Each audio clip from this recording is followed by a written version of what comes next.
दोस्तों नमस्कार, हिंदी कुंज में आप सभी लोगों का स्वागत है। आज हम लोग बात करने चल रहे हैं आईएससी 2025 की परीक्षा जो कि बोर्ड की होने वाली क्लास 12 की। तो इसमें व्याकरण भाग और साहित्य भाग को आप किस प्रकार हल कर पाएंगे, यहाँ पर नमूनिक तौर पर बात की जा रही है।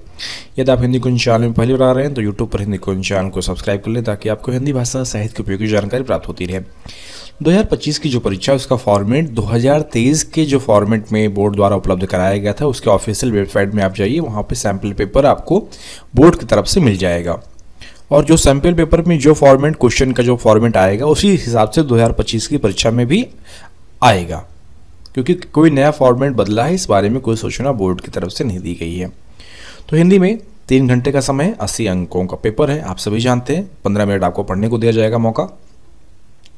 1, 2, 3 जो कि ग्रामर सेक्शन ए में है और जो कि व्याकरण भाग है, और 4 क्वेश्चन आपको सेक्शन बी से करने हैं, जो कि 3 जो कोई किताबें हैं, चाहे वह गद्य संकलन हो, काव्य मंजरी हो, सारा आकाश हो या चलता हो, या चाहे आपकी आफाड़ का एक दिन जिनके विद्यालय में चलता हो, वहाँ से आपको सॉल्व करने हैं। तो क्वेश्चन 1, 2, 3 सेक्शन ए का जो कि 40 अंकों का है, उसमें आपको 400 शब्दों में एक निबंध लिखने को आएगा कि आप कोई 5 आपको टॉपिक दिया जाएगा, 5 और एक मौलिक कहानी, 6 कुल मिला के 6 टॉपिक रहेंगे, जिनमें कि आपको कम से कम 400 शब्दों में एक निबंध, लघु निबंध लिखना है। तो आप इसको किस प्रकार लिखिएगा। सबसे पहले तो आप इस बार जो प्रश्न बताएगा बोर्ड की तरफ से उसको आप पहले तो अच्छे ढंग से पढ़ लीजिएगा कि क्वेश्चन क्या पूछा गया है व्याकरण में, निबंध में, और एक रूपरेखा अपने दिमाग में बना लें, एक टाइमलाइन की, फिर और उसकी भूमिका लिखें उसको इसके बाद, और उसके विषय के विभिन्न पहलुओं को तार्किक रूप से विकसित करें, और आपकी भाषा सरल और स्पष्ट होनी चाहिए, और जहाँ तक हो सके व्याकरण की गलतियों से बचें। अपनी बातों को प्रभावी ढंग से व्यक्त करने के लिए उदाहरण का सहायता लीजिए और उदाहरण का उपयोग करें, और अंत में एक मजबूत निष्कर्ष लिखें और जो कि आपके निबंध के मुख्य बिंदुओं को सारांशित करे। समय टाइमलाइन का ध्यान रखें कि कितने समय में हमको ये पेपर सॉल्व करना है, और निबंध को निर्धारित सीमा में ही पूरा कर लें। ठीक है, तो आप पहले टॉपिक को पढ़ लीजिएगा, और जो टॉपिक है इसके विषय में hindicuisine.com को विजिट करें, वहाँ पे बहुत सारे टॉपिक्स के निबंध दिए गए हैं, आप उनको पढ़ लीजिएगा, तो इसके तहत आप सॉल्व कर पाएंगे। इसके बाद आएगा आपका ये अपठित गद्यांश। अपठित गद्यांश को एक बार अच्छे से पढ़ लीजिएगा, और पढ़ने के बाद जो उसमें जो प्रश्न है उसमें प्रश्नों के रहेंगे कि 3 जो रहेंगे 3-3 अंकों के रहेंगे, और इसके बाद जो है इसके बाद आपको रहेगा वैकल्पिक प्रश्न रहेगा। तो अपठित गद्यांश में जो वैकल्पिक में 9 अंकों का रहेगा, व्याकरण में आपको लिखना रहेगा, और 6 अंकों का ऑब्जेक्टिव टाइप का प्रश्न आएंगे जिसमें टिक मार्क करके आपको लिखना है कि कौन से 4 विकल्प दिए जाएंगे, जिसमें कौन सा सही कौन सा गलत है आपको लिखना पड़ेगा। तो 3 के उत्तर लिखने हैं आपको। अपठित गद्यांश में जो 3 अंकों का रहेगा प्रश्न, उसको आप कम से कम उसके जो उत्तर रहेंगे कम से कम 4-5 लाइन में, 5 लाइन तो आप कम से कम लिखिएगा ही, क्योंकि इसके बाद तभी आपको 3 अंक मिल पाएगा। तो आप 3 अंकों के लिए 5 लाइन तो आप कम से कम लिखिए, और जो इसके जो क्वेश्चन पूछे जाएंगे, अगर आप एक बार अपठित गद्यांश अच्छे ढंग से पढ़ लीजिएगा, यदि आपकी मातृभाषा हिंदी है तब तो आपको समझ में आ जाएगा, ना भी हो सेकंड लैंग्वेज आपकी हो या कोई मातृभाषा नहीं हो तब भी आप इसको पढ़िएगा। एक बार नहीं समझ में आ रहा तो 2 बार पढ़ लीजिए, तो आप इसको उत्तर आसानी से लिख पाएंगे। वैकल्पिक में सारे जो उत्तर रहेंगे पैराग्राफ पढ़ लीजिएगा पहले से ही, तो सारे आप टिक मार्क कर पाएंगे, और 6 अंकों का है। इसके बाद है आपके मुहावरे 5 अंकों का, और 5 अंकों का आपका शुद्ध शुद्ध। तो शुद्ध के लिए इसको आपको प्रैक्टिस करना पड़ेगा। जो भी प्रश्न आएंगे, चाहे वो रिक्त स्थान भरी या शुद्ध वाक्य का चयन कीजिए, और रेखांकित शब्दों के लिए सही अंक शब्द का चयन कीजिए। तो यदि इस तरह के आते हैं तो आप इनको प्रैक्टिस कीजिएगा। और व्याकरण में मुहावरे से संबंधित और शुद्ध से संबंधित एक वीडियो पहले 3-4 दिन पहले हम लोगों ने एक वीडियो बनाया था, आप उस वीडियो को देख लीजिएगा। उसमें कॉमन जो मुहावरे आते हैं और जो शुद्ध आपके परीक्षाओं में आईएससी बोर्ड के हिसाब से हम लोगों ने वीडियो बना दी है, आप उसको देख लेंगे तो आप इस तरह के प्रश्नों को आसानी से हल कर पाएंगे। यदि आप चाहें तो आप हमारे व्हाट्सएप पे संपर्क कीजिएगा, तो हम आपको उसका PDF उपलब्ध करा देंगे। यदि आप हमसे व्हाट्सएप पे संपर्क करते हैं तो शुद्ध से संबंधित और मुहावरे से संबंधित जो कि आपके 5-5 अंकों के आएंगे, 10 अंकों के, तो ये व्याकरण वर्ग के लिए आपको मैं PDF उपलब्ध करा दूंगा। अब आई बात आपके साहित्य भाग में, जो कि 40 अंकों का है। गद्य संकलन में 3 प्रश्न आएंगे, तो वो तो कौन से इंपॉर्टेंट रहने वाले हैं, इसके बारे में हम लोगों ने पहले ही बात कर ली है, आप उस वीडियो को देखिएगा और वहाँ से कौन से इंपॉर्टेंट आ रहे हैं। मैं 2023 के पेपर को हिसाब से देख के कह रहा हूँ, क्योंकि जो फॉर्मेट 2023 में आया था वही फॉर्मेट इस बार 2025 की परीक्षा में रिपीट किया जाएगा। 2024 में वही आया था और 25 में भी आ रहा है, क्योंकि अभी बोर्ड की तरफ से कोई नई बातें नहीं बताई गई हैं। तो 23 वाली फॉर्मेट को आगे बात हो रही है। तो देखिए, यदि आपके 1 अंक के आते हैं तो आप 1 लाइन 2 लाइन में बात खत्म कर दीजिएगा। 2 लाइन तो 3-4 लाइन लिखिएगा, और जहाँ पे 5 अंकों के हैं वहाँ पे कम से कम आप 7-8 लाइन के उत्तर अवश्य लिखिएगा। ये बात को ध्यान रखिएगा। जहाँ 2 अंकों के आते हैं वहाँ 3 लाइन, 3-4 लाइन, और जहाँ 5 के वहाँ 7-8 लाइन आप जरूर लिखिएगा। और 1 अंक के लिए तो 1 लाइन में जो बात पूछिएगा उसको आप लिख दीजिएगा, ठीक है। तो आप इसको सॉल्व कर लीजिएगा, चाहे वह काव्य मंजरी से इंपॉर्टेंट जो क्वेश्चन है वहाँ पे हम लोगों ने पहले बात कर ली है। और इससे संबंधित यदि आपको नोट चाहिए तो आप hindiquiz.com को विजिट करें, वहाँ पे आपके परीक्षा उपयोगी दृष्टि से उपलब्ध करा दिए गए हैं और जो उसके उत्तर है वहाँ पे दे दिए गए हैं, आप उसको देख सकते हैं वहाँ पे।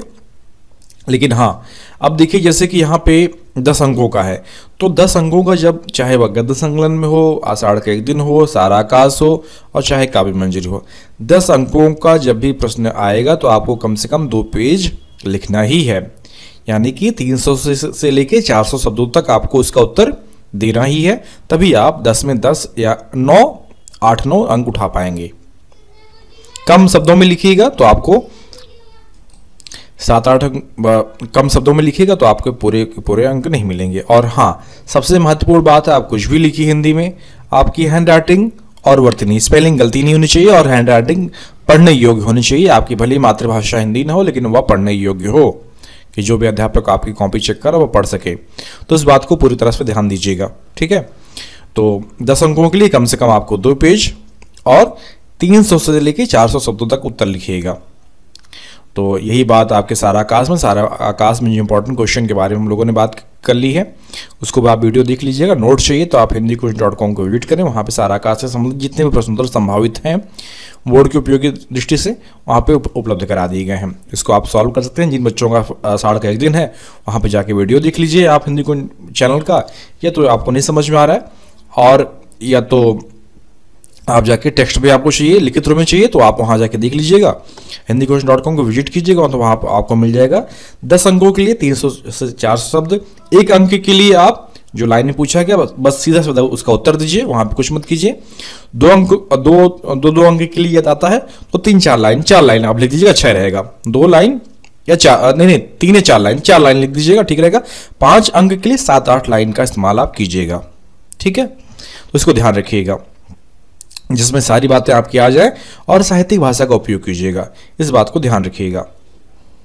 तो जैसा कि बताया गया है कि सेक्शन बी में 40 अंक आएगा। तो 4 पुस्तकें आपकी हैं, गद्य संकलन, काव्य मंजरी और आषाढ़ का एक दिन और सारा आकाश। इनमें से जो विद्यालय में पढ़ाया जा रहा हो, सबसे आप बहुत सारे लोग क्वेश्चन पूछ रहे हैं कि हमारे विद्यालय में पढ़ाया जाता है, क्या हम कर सकते हैं? नहीं, आप पढ़े नहीं होंगे, आपको पता नहीं होगा, और आप उसके बारे में जानते नहीं होंगे। सबसे बड़ी बात है, जो आपके विद्यालय में नहीं पढ़ाया गया है या जो बुक नहीं सिलेक्टेड है उसको आप सॉल्व भी मत कीजिएगा, क्योंकि आपको आता होता नहीं रहेगा और आप उसको कर नहीं पाएंगे, ठीक है। तो जिन बच्चों का सारा आकाश चल रहा है वो सिर्फ सारा आकाश को ही सॉल्व करेंगे। तो जिन बच्चों का सारा आकाश चल रहा है सारा आकाश सॉल्व करेंगे, जिन बच्चों का विद्यालय में आषाढ़ का एक दिन चलता है प्रिस्क्राइब्ड है उसको सॉल्व करेंगे।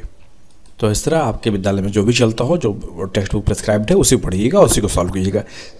लिटरेचर पार्ट में सबसे महत्वपूर्ण बात यह है कि जो भी चैप्टर हो, 10 चैप्टर चाहे गद्य संकलन हो, चाहे 10 चैप्टर आपके काव्य मंजरी का हो, और जो सारा आकाश नॉवेल है, और जो आषाढ़ का एक दिन जो नाटक है, प्ले है, तो उसकी सभी चैप्टर्स की सभी जो उपन्यास है और जो नाटक है, इसकी समरी आप पढ़ लीजिएगा जरूर, क्योंकि गद्य संकलन में जो भी इम्पोर्टेंट हम लोगों ने बताया है, या जो कि मान लीजिए आपके जो टीचर्स बताए हों इम्पोर्टेंट रहने वाला है, उन सबकी समरी पाठों को जरूर पढ़ लीजिएगा। क्योंकि यदि आपको पाठ नहीं आता है, कोई क्वेश्चन आ गया, वो क्वेश्चन आपने पढ़ा नहीं, लेकिन आपको समरी पता है कहानी का, तो कुछ अपने शब्दों में से जोड़ के अपने शब्दों में आप उसको उत्तर बहुत ही आसानी से लिख सकते हैं और आपको मार्क्स भी मिल जाएगा। तो इसीलिए जो भी चैप्टर्स हमने बताए हैं इंपॉर्टेंट रहने वाले हैं, जो भी चैप्टर हमने बताया है कि इंपॉर्टेंट रहने वाले हैं, चाहे आपके विद्यालय में बताया गया हो, उसकी समरी पढ़ी रहेगा तो आपको मालूम रहेगा। यही हाल आपके सारा आकाश उपन्यास का है। सारा आकाश उपन्यास की समरी से संबंधित एक वीडियो हम लोगों ने बहुत पहले बना दिया था, आप उस वीडियो को देख लीजिएगा और सुन लीजिएगा। उसमें सारा आकाश की उपन्यास को पूरी तरह से समराइज कर दिया गया है। तो सारांशित करने के बाद आपको आ जाए, आपको मालूम है उसकी रहेगा कि उसकी कहानी क्या है उपन्यास की, तो आप उसको आसानी से हल कर सकते हैं। साथ साथ चाहे आपका फाड़ का एक दिन हो, यदि आपको उसको समरी पता है तो क्वेश्चन मान लीजिए जो आप पढ़ के गए हैं वो नहीं आया है, लेकिन तब भी समरी के आधार पे आप उस प्रश्न को हल कर पाएंगे। चाहे कम ही अंक मिले, लेकिन आपको अंक मिलेगा जरूर। जब आपको समरी नहीं पता है, कुछ नहीं पता उसके बारे में, क्या लिखना है क्या नहीं लिखना है, तो आप उसको लिख नहीं सकते हैं। तो इसलिए समरी आप अपनी जो कि टेक्स्ट बुक हो या गाइड कोई बुक आपके पास रखी हो, तो समरी अवश्य पढ़ के जाइएगा। हो सकता है आप जो पढ़ के गए हो ना आए, लेकिन समरी के आधार पर आप उस प्रश्न को हल कर पाएंगे। ठीक है, तो किसी भी चैप्टर में शीर्षक की सार्थकता, उद्देश्य और सारांश ये जरूर पढ़ लीजिएगा। कविता में मूल भाव किसी भी चैप्टर का जो हम लोगों ने इंपॉर्टेंट बताया उसको तो अवश्य पढ़िएगा, या जो आपके विद्यालय में बताया गया हो कि इंपॉर्टेंट रहने वाला उसको अवश्य पढ़िएगा। और उसका मूल भाव और उद्देश्य और शीर्षक की सार्थकता, इसको आप पढ़ लीजिएगा, तो आप आसानी से लिटरेचर पार्ट सॉल्व कर पाएंगे। और जहां तक ग्रामर की बात है, मुहावरे के संबंधित यदि आप हमसे मांगते हैं तो पीडीएफ आपको मुहावरे और शब्द से संबंधित जो कॉमन, सबसे बड़ी बात है जो कॉमन आ सकते हैं, जो क्वेश्चन आते रहते हैं शब्द और मुहावरे में, वो आपको वहां से मिल जाएंगे। और अपठित गद्यांश में आप यही बात आपसे है निवेदन है कि आप उसको अच्छे ढंग से पहले तो जो आपके अपठित गद्यांश जो गद्यांश दिया गया है जो पैसेज, उसको 2 बार या 1 बार अच्छे से पढ़ लीजिएगा, समझ में आ जाएगा, तो आप उसको फटाफट उसके उत्तर सॉल्व कर पाएंगे। और निबंध की बात, तो निबंध तो आप अच्छे से पढ़िएगा, उसको जो प्रैक्टिस कीजिएगा और इसको कम से कम 400 शब्दों में आप उसको उत्तर लिखिएगा, तो आपको अच्छे से अधिक अंक मिल जाएगा। लेकिन एक बात और है कि आपके विद्यालय में जो आपके जो टीचर्स हैं जो आपको बताए हैं, उनके अनुसार भी आप अपनी परीक्षा की तैयारी कीजिएगा, तो आप अपनी परीक्षा में अधिक से अधिक अंक उठा सकते हैं। यदि कोई क्वेश्चन बनता है आपको तो नीचे कमेंट बॉक्स में बताइए, और साथ ही साथ आप हमारे व्हाट्सएप पे जो नंबर दिया गया है आप वहां से संपर्क कीजिए, हम आपके उत्तर देने का प्रयत्न करेंगे। तो आशा करता हूं कि आपके इस वीडियो के माध्यम से आपने प्रश्नों का उत्तर समझ पाएंगे। यदि कोई क्वेश्चन बनता है तो आप हमसे पूछ सकते हैं। कोशिश कीजिएगा कि आप हमको टेक्स्ट में लिख के मैसेज कीजिए, हम आपके जो टेक्स्ट में जो भी क्वेश्चन रहेंगे उनके उत्तर देने का प्रयत्न करेंगे और आपको पीडीएफ फॉर्मेट में जो भी हो उपलब्ध करा पाएंगे। यदि प्रश्न उत्तर चाहिए तो आप hindicoin.com को विजिट करें, वहाँ पे बहुत सारे प्रश्न उत्तर, चाहे वह निबंध से संबंधित हो, चाहे वह काव्य मंजरी हो, गद्य संकलन हो, आषाढ़ का एक दिन हो, सारा आकाश है, वहाँ पे ऑलरेडी उपलब्ध कराया गया है, आप उसको अवश्य देखें। तो इस तरह वीडियो देखने के लिए आप सभी का बहुत बहुत धन्यवाद। आशा करता हूँ कि वीडियो आप सभी के लिए उपयोगी सिद्ध होगा। धन्यवाद।